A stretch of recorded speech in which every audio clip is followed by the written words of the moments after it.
আজকে সেই মানুষটার জন্মদিন যাকে আমি পৃথিবীতে সবথেকে বেশি ভালোবাসি। তো হাই, আজকে আমি একটু তাড়াতাড়ি উঠে পড়েছি, মানে ওই 8টার জায়গায় 7টা আর কি। উঠে দেখি মা অলরেডি সব রান্নাবান্না শুরু করে দিয়েছে, তাই আমি চলে গেলাম বড়বাবুকে ঘুম থেকে তুলতে। ঘুমকে টাটা বাই বাই বলে সকালে ফ্রেশ হয়ে স্নান করে একেবারে রেডি হয়ে গেল। আজকে যেহেতু তার বার্থডে, তাই জন্য সে আনন্দে নাচানাচি করছি। আর এই ছিল তার বার্থডের কেক। আর বার্থডে বয় দেখো কেক কাটতে বসেও কিন্তু নাচানাচি করছে।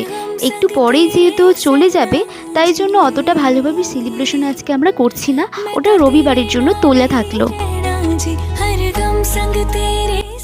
মা একদম ভোরবেলা উঠে কিন্তু ওর জন্মদিনের জন্য 5 রকম ভাজা, তরকারি, ডাল, চাটনি, মাছ, পায়েস সব কিছু কিন্তু একা একা রান্না করেছে। এই তো এবারও খেতে বসে পড়েছে। ওকে এক এক করে সমস্ত খাবার কিন্তু দিয়ে দেওয়া হচ্ছে। সকালবেলা খেয়ে দিয়ে বেরোবে, তাই জন্য অত ভারী কিছু খাবার কিন্তু রান্না করা হয়নি। কি গো, জন্মদিনের দিনেও কাজে যাচ্ছ? আজকে দিনটাতে ছুটি নিতে পারতে। যাচ্ছি, নেক্সট যখন সানডে আসবে তখন জন্মদিনটা সেলিব্রেট করে নেবো একসাথে।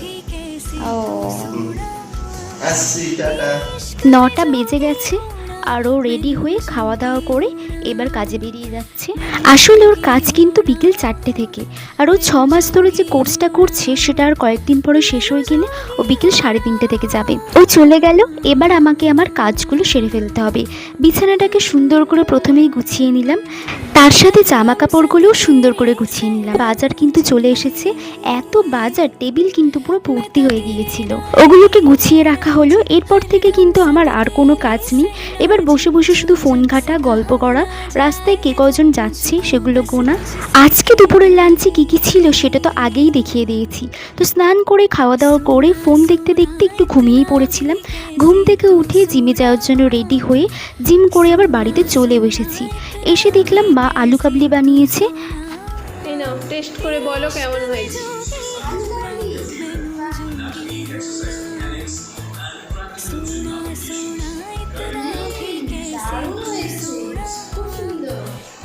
আলু কাবলিটা কিন্তু সত্যি দারুণ টেস্ট হয়েছে। তোমাদের তো আগেই বলেছি মায়ের হাতের সব জিনিসই কিন্তু দারুণ।